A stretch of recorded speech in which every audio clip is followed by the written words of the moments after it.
Yes. तो अभी तक जो हम लोग कर रहे थे, electric field of a point charge हुआ या बॉडी हुआ या कंटिन्यूस बॉडी हुआ, with the help of Gauss theorem और by the help of point charge phenomena. आज हम लोग इंटीग्रेशन की हेल्प से इलेक्ट्रिक फील्ड कैलकुलेट करेंगे कंटिन्यूस चार्ज डिस्ट्रीब्यूटेड बॉडी का। तो वो कैसे होगा, उसके लिए देखते हैं। सबसे पहले तीन चीजें पढ़ते हैं हम लोग, वो पहले पढ़ी भी हैं। Linear charge density, surface charge density and volume charge density. मान लीजिए ये एक रॉड है। रॉड क्या होगी, लेंथ होगी, और चार्ज इसके लेंथ पर डिस्ट्रीब्यूटेड है। Overall charge is distributed on its length. हमने क्या वर्ड बोला, charge is distributed on its length. तो इसका मतलब यहां पर जो चार्ज डेंसिटी होगी वो होगी लीनियर चार्ज डेंसिटी। इसी तरह से अगर मैं एक रिंग ले लेता हूं,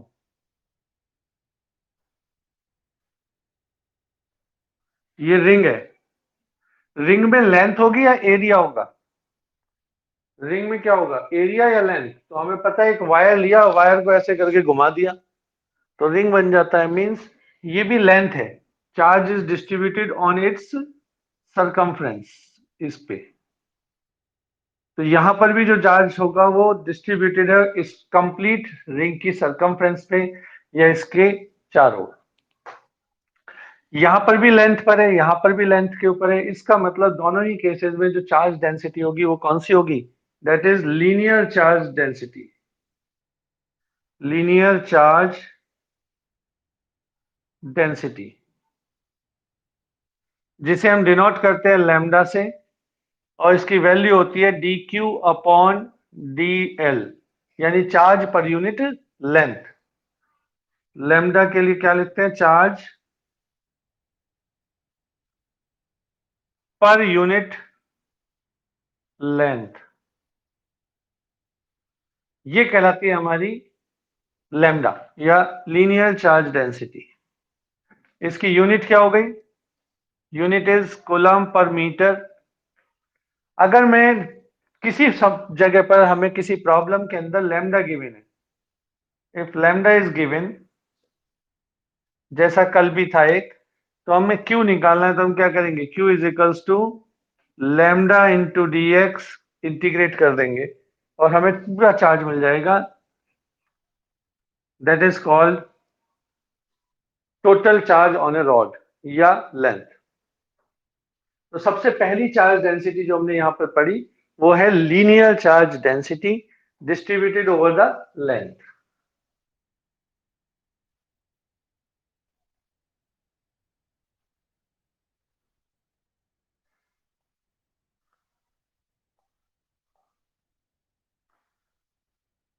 सेकंड देखते हैं, सेकंड क्या होती है, सेकंड होती है सरफेस चार्ज डेंसिटी।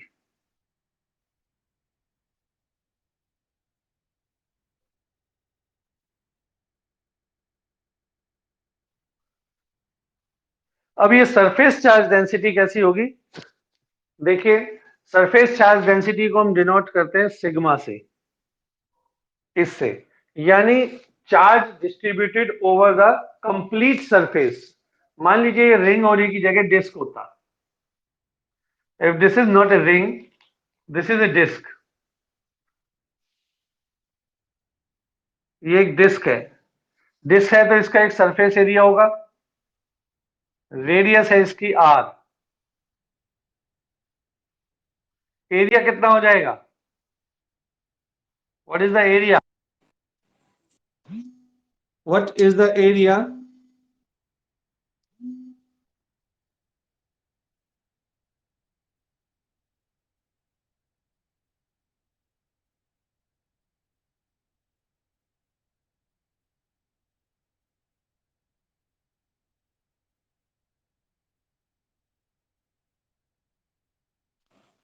हेलो,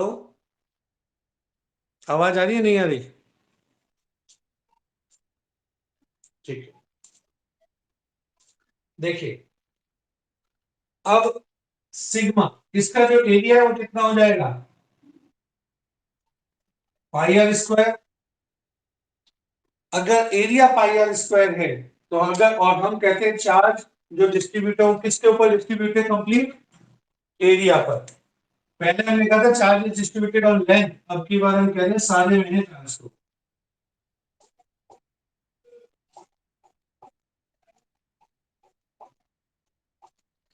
और सारे में होगा तो हम कहते हैं charge distributed over the area.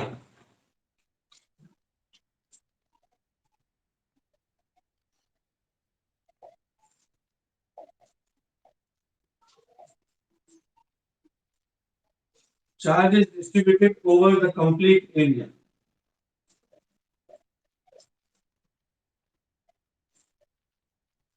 अगर वो कंप्लीट एरिया पर है तो हम उसे क्या कहेंगे, चार्ज सरफेस चार्ज डेंसिटी, और इसको डिनोट करेंगे sigma is equals to D Q upon d S, यानी सरफेस एरिया।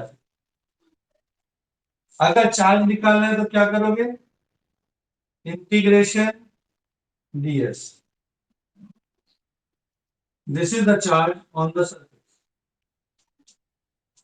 ये नोट कर लीजिए फटाफट, 2 मिनट दे रहा हूं, ये स्क्रीनशॉट लीजिए और नोट कर लीजिए। पहले हमने पढ़ा linear charge density that is distributed over the complete length. Second में हम पढ़ रहे हैं surface charge density distributed over the surface. ठीक है, अब नेक्स्ट आते हैं हम वॉल्यूम चार्ज डेंसिटी पर।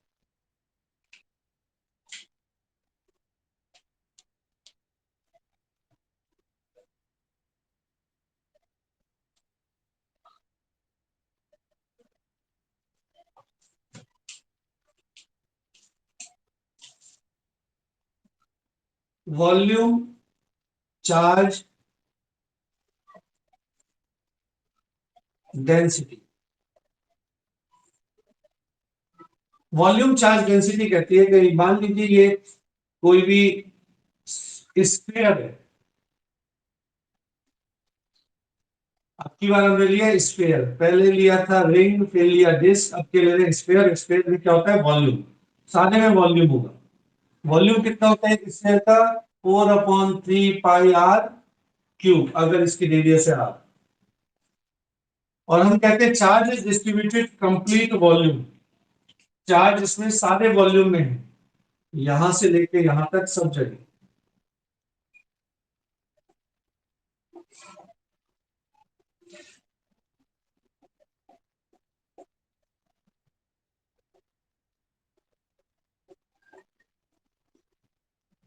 और अगर चार्ज सारे में डिस्ट्रीब्यूटेड है तो वर्ड दिया जाता है volume charge density.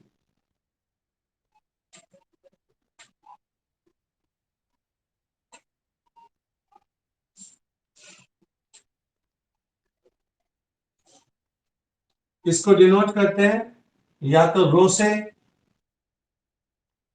And rho is equals to D Q upon d. कुछ कहना है,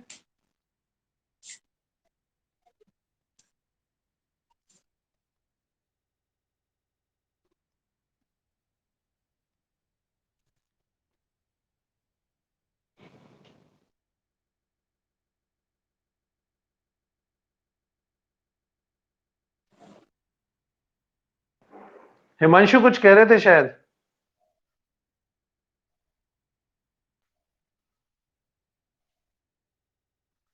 तो वॉल्यूम चार्ज डेंसिटी तब होगी जब सारा का सारा चार्ज चार्ज डिस्ट्रीब्यूट होगा कंप्लीट वॉल्यूम पर, उस समय हम डेंसिटी लिखते हैं डी क्यू बाई डीवी, या Q is equals to integration rho into DV. Charge distributed on volume, complete volume पर चार्ज जब डिस्ट्रीब्यूट होगा उस कंडीशन में ये सिचुएशन होगी Q is equals to rho DV. ये तीन चीजें हम लोगों ने अभी ध्यान से देखी कि एक लीनियर चार्ज डेंसिटी होती है, एक सरफेस चार्ज डेंसिटी होती है, और एक वॉल्यूम चार्ज डेंसिटी होती है। बाकी तो ज्यादा नहीं कर रहे, लेकिन हम लोग कुछ प्रॉब्लम्स कर रहे हैं लीनियर चार्ज डेंसिटी की पहले, कि लीनियर चार्ज डेंसिटी के हेल्प से रिंग का कैसे निकालेंगे या रॉड का कैसे निकालेंगे। हालांकि रॉड के लिए हम गॉस थ्योरम यूज करते हैं। ये जो रिंग वाली प्रॉब्लम है बहुत इंपॉर्टेंट है, बोर्ड में कई बार आई हुई है। प्रॉब्लम है find electric field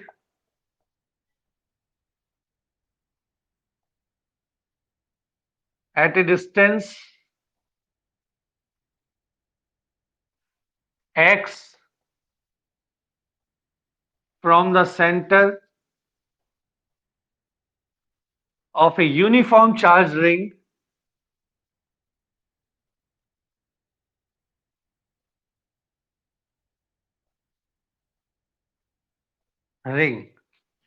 of radius r on axial line या सेंट्रल एक्सिस। हमें एक्सियल लाइन पर या सेंट्रल एक्सिस पर इलेक्ट्रिक फील्ड फाइंड आउट करना है with the help of continuous charge ring, जिसमें यूनिफॉर्मली सारे में चार्ज डिस्ट्रीब्यूटेड है, और उसको हम लोग सॉल्व करेंगे with the help of linear charge density, जो आप लोग पहले भी मतलब कुछ न्यूमेरिकल्स में हम लोग देख चुके हैं। तो कॉन्सेप्ट लेते हैं लीनियर चार्ज डेंसिटी का, रिंग लेते हैं, एक्सियल लाइन बनाएंगे और उसके ऊपर सबसे पहले देखते हैं कि क्या चीज आती है। तो लेट अस डिस्कस। मान लीजिए ये एक रिंग है,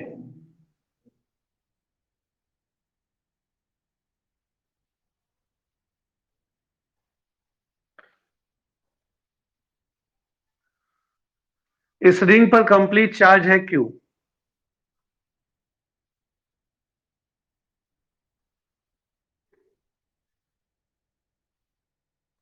इसके सेंटर से x मीटर की दूरी पर मुझे इलेक्ट्रिक फील्ड निकालना है एट पॉइंट P। तो consider an electric field consider a ring of radius r having linear charge density lambda, या कह सकते हैं having the charge q।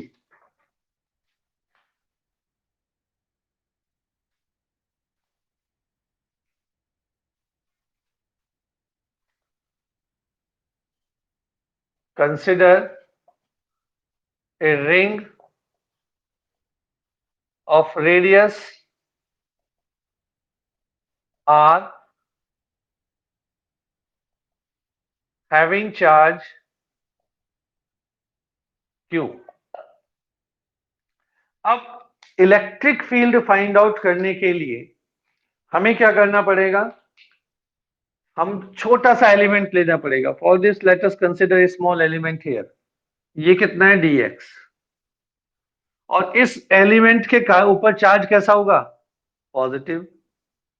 Positive होगा और मुझे इलेक्ट्रिक फील्ड कहां निकालना है, इसके कारण P पर,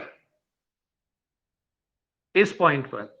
तो इस पॉइंट पर इलेक्ट्रिक फील्ड की डायरेक्शन क्या हो गई, आउटवर्ड होगी, DE इधर, ये हो गई DE। इस एलिमेंट के कारण नीचे की तरफ डायरेक्शन आउटवर्ड, बिल्कुल सीधा। अब क्योंकि ये DE जो है ये ना तो वर्टिकल है ना हॉरिजॉन्टल है, तो इसके दो कंपोनेंट होंगे। It has two components, one is horizontal, second is vertical. Let us suppose this angle is theta, then this is also theta, and now this electric field DE have two components, one is horizontal, that is DE cos theta, second one is DE sin theta। clear? yes or no में जवाब दे देना, is it clear? ठीक ठीक। now let us consider a small element on this ring। तो मैंने इसके छोटा सा एक रिंग पे एक एलिमेंट कंसीडर कर दिया, and the length of this ring is dx। Clear? Now this dx have positive charge, इसके ऊपर पॉजिटिव चार्ज है। पॉजिटिव चार्ज है तो इलेक्ट्रिक फील्ड की डायरेक्शन हमेशा होगी आउटवर्ड, बाहर की तरफ। तो इसके कारण जो इलेक्ट्रिक फील्ड P पर होगा, मैंने एक सीधी लाइन ड्रॉ कर दी बाहर की तरफ, यानी DE होगा। ये जो DE फील्ड है किसके कारण है?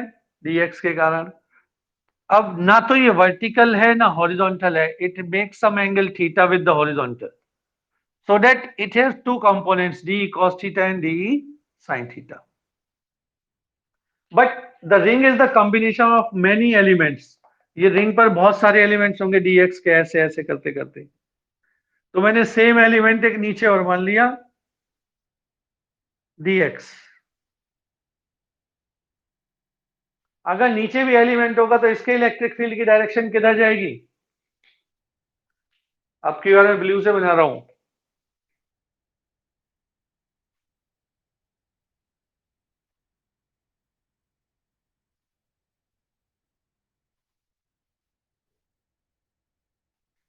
ये होगी, और क्योंकि ये फिर से एंगल बना रहा है थीटा, तो इसके भी दो कंपोनेंट हो जाएगा, एक हो जाएगा dE cos थीटा और एक हो जाएगा इधर dE sin थीटा। अब dE sin थीटा दोनों की वैल्यू भी सेम, डायरेक्शन अपोजिट। इसका मतलब ये दोनों एक दूसरे को कैंसिल करेंगे, यस और no?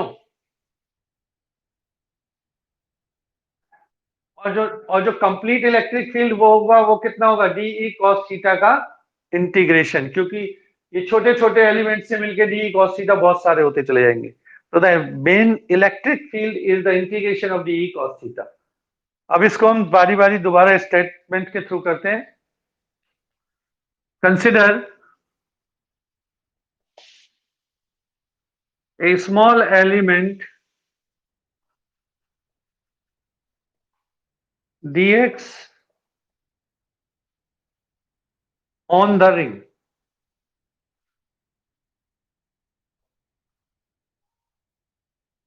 then the charge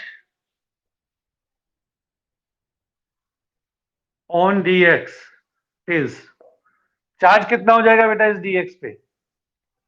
dq मान लिया मैंने, और dq की वैल्यू कितनी होगी? Lambda into dx, equation 1। पहली चीज ये ध्यान रखनी है। अब इस dq के कारण इलेक्ट्रिक फील्ड है बाहर की ओर। सेकंड स्टेटमेंट आएगा, फर्स्ट स्टेटमेंट क्लियर हुआ, सेकंड क्या है? The electric field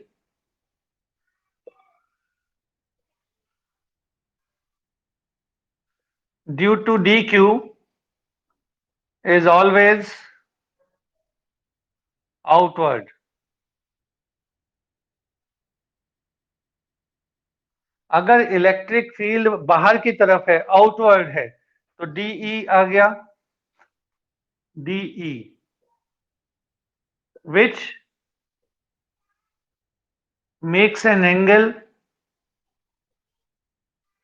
theta with horizontal। देखिए ये dE है और ये हॉरिजॉन्टल से थीटा एंगल बना रहा है।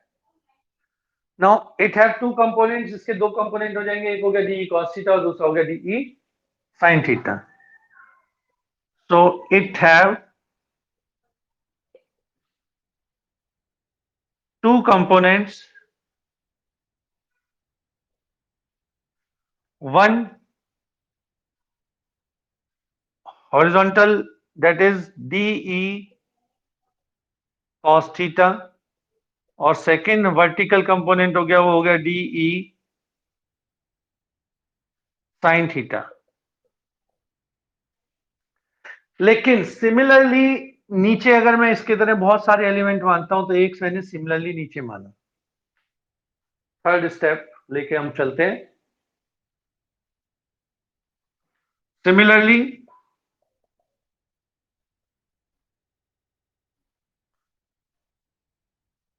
we take an element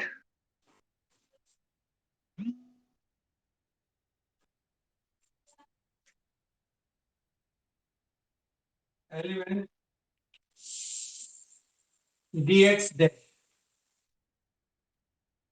उसके कारण इलेक्ट्रिक फील्ड कितना हुआ, मैंने उसको लिख दिया यहां पर फिलहाल dE dash.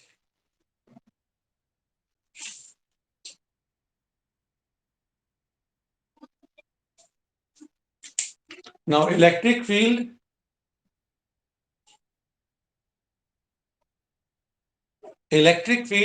due to this is dE dash.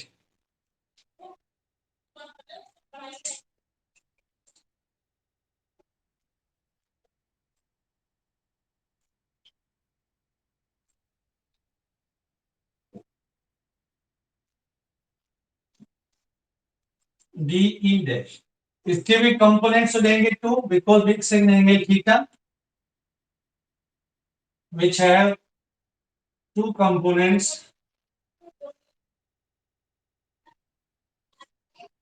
dE dash cos theta and dE dash sin theta.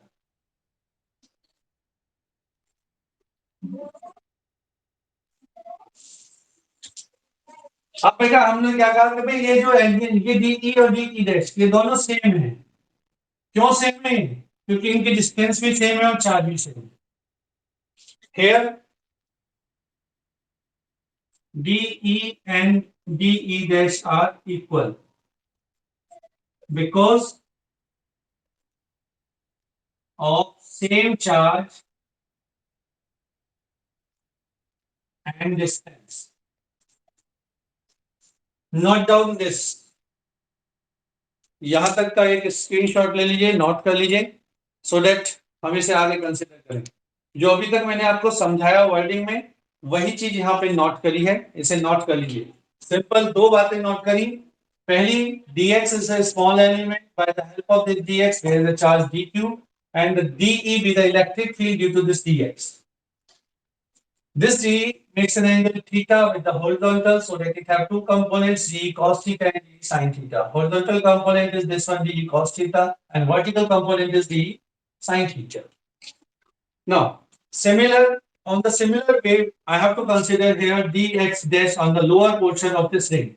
इसके जो बिल्कुल नीचे का बॉटम पोर्शन है नीचे की तरफ, I consider a dx dash at the lower portion. And here dE dash with the electric field due to this dx. यहाँ पर जो dE dash है ये electric field है due to this dx dash.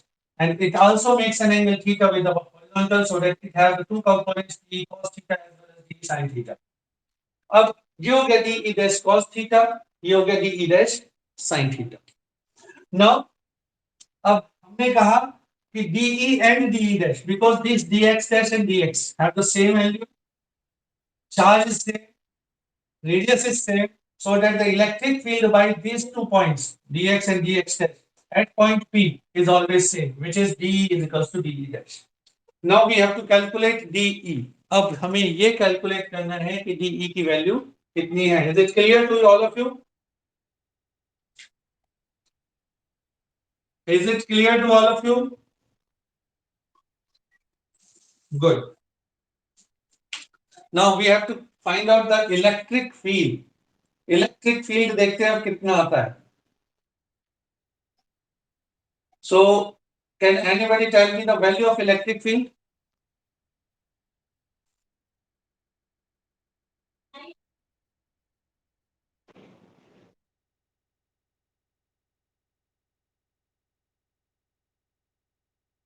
Anyone?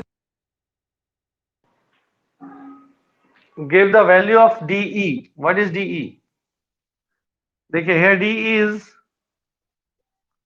हमने electric field का formula पढ़ा हुआ है, E is equals to charge Q upon 4 pi epsilon naught into r square.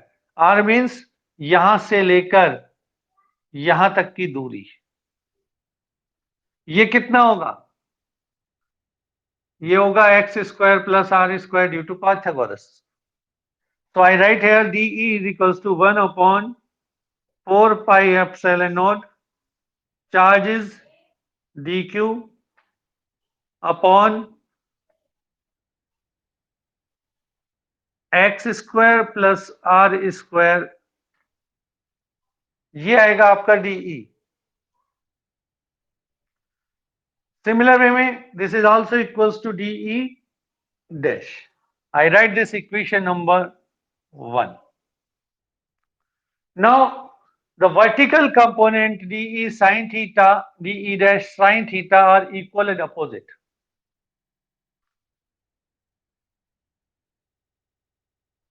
Now, dE sine theta and dE dash sine theta are equal and opposite. So, summation over dE sin theta की value कितनी हो जाएगी? Vector sum कितना होगा dE sin theta का? Yes, can anyone?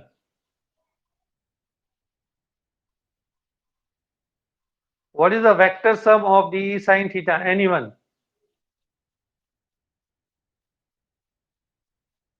Anuj? Yes, very good.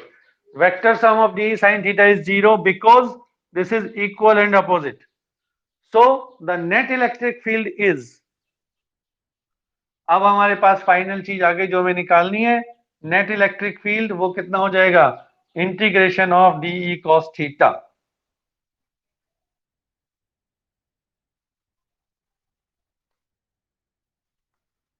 So the net electric field is dE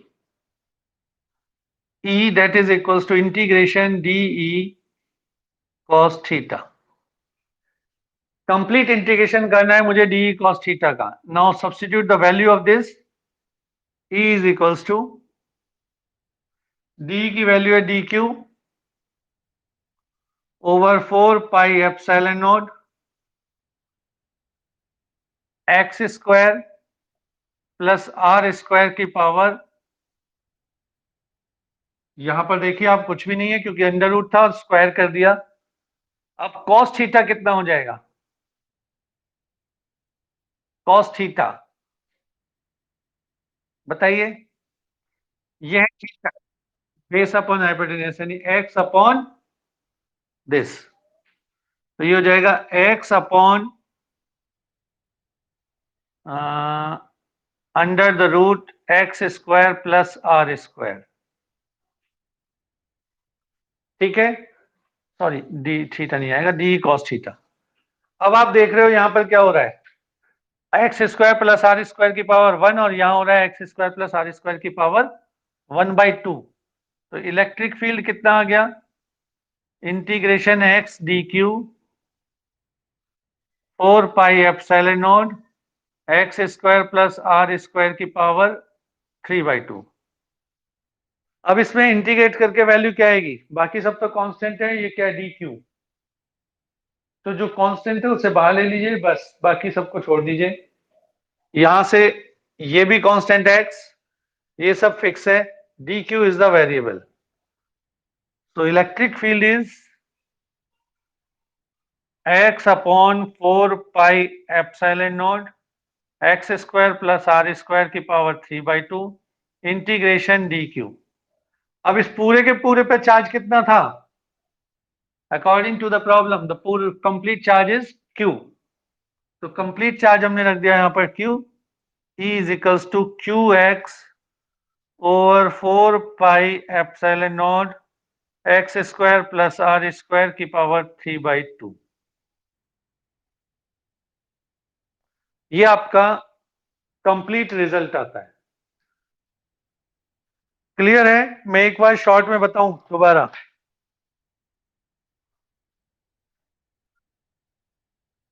यहां तक note कर लिया?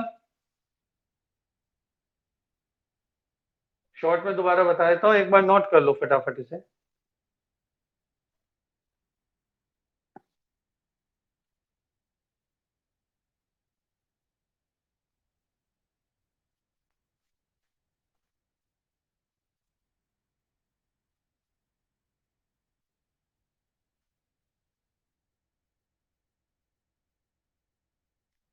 देखो, शॉर्ट में बताने के लिए सबसे पहला काम, हमने एक रिंग लिया, इस रिंग की रेडियस हमें दी है r और इस पर पूरा का पूरा चार्ज दिया है q। इसके सेंटर से एक्सियल लाइन पर x मीटर की दूरी पर इलेक्ट्रिक फील्ड निकालना है। तो उसके लिए हमने क्या किया, छोटा सा एलिमेंट लिया और यहां से इलेक्ट्रिक फील्ड की बाहर की तरफ वैल्यू आ गई dE। क्यों आई बाहर की तरफ, क्योंकि पॉजिटिव लिया। अगर मैं नेगेटिव लेता तो इसी को dE को मैं अंदर की तरफ बनाता। तो हमने सबसे पहले क्या करना है, हमेशा स्मॉल एलिमेंट। दूसरी चीज इससे क्या करनी है, इलेक्ट्रिक फील्ड और उसकी डायरेक्शन, इलेक्ट्रिक फील्ड्स डायरेक्शन। अब देखिए यहां पर हमने स्मॉल एलिमेंट लिया dx, तो उस पर चार्ज कितना हो जाएगा, dq। उसके कारण इलेक्ट्रिक फील्ड है dE, जो कि हॉरिजॉन्टल से एक एंगल बना रहा है थीटा। तो आपने देखा बेटा इसके दो कंपोनेंट हो गए, dE cos थीटा, ये हो गया dE sin थीटा। ठीक है, यहां तक कोई डाउट? ठीक। सेकेंड पॉइंट हमारे क्या बनता है, इस dE की वैल्यू फाइंड आउट करनी है। सेकेंड पॉइंट में वैल्यू ऑफ dE, और वो हो जाती है dQ over 4 pi epsilon not x square plus are square. क्यों लिया ये, क्योंकि आर पर रेडियस है परपेंडिकुलर, एक्स है बेस, इसका मतलब हाइपोटेन्यूज कितना हो गया, X square plus are square. अब क्योंकि हमें पता है इसके दो कंपोनेंट है, तो again it have two components, dE sin theta and dE cos theta. यहां तक का काम करने के बाद हम थर्ड पॉइंट क्या लेंगे,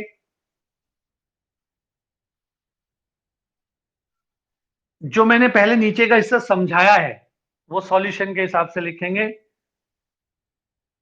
if an other same element is in opposite side, then तब कंडीशन क्या होगी, तब कंडीशन क्या होगी कि summation over D E sine theta वो तो हो जाएगा जीरो, सीधा सीधा लिखेंगे। क्यों हो गया, क्योंकि यहां पर अगर मैं लेता हूं छोटा सा एलिमेंट, तो मैंने देखा इसके कारण इलेक्ट्रिक फील्ड की डायरेक्शन है ये,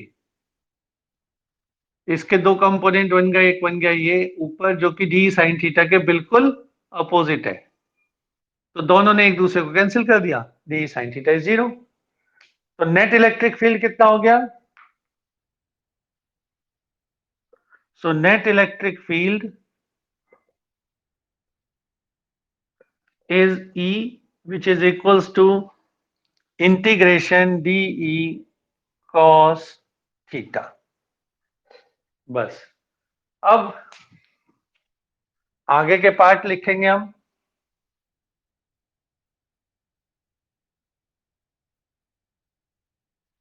यहां तक आने के बाद इस लाइन को लेके चलना है, बस अब कुछ नहीं करना। Now E is equals to dE sine theta, तो dE की वैल्यू यहां से रखो इक्वेशन 1 से, dQ 4 pi epsilon not x square plus are square, और cos थीटा की वैल्यू कितनी होगी, बेस यानी x upon hypotenuse X square plus are square.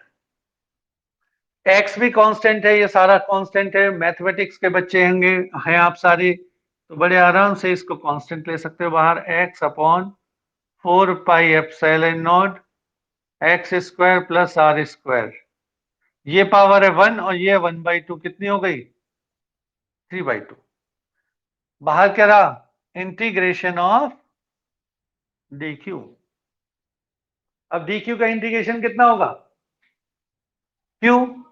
तो आपकी वैल्यू आ गई q into x 4πε0 x square plus are square की power 3/2। And this is your answer, required answer. अगर इस तरह से भी बोर्ड के पेपर में लिखोगे तो नंबर पूरे ही मिलेंगे, लेकिन वो मैंने पूरा इसलिए बताया कि जिससे एक एक चीज हमेशा दिमाग में सेट हो जाए। ध्यान रहे कि यस, इस तरह से हमें सॉल्व करना है। अब समझ में आ गया? Okay, good.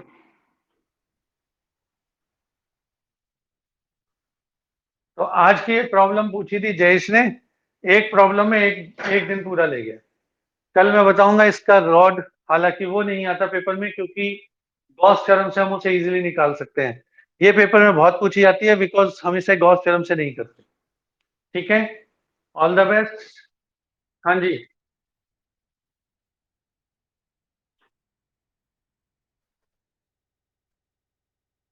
हाँ,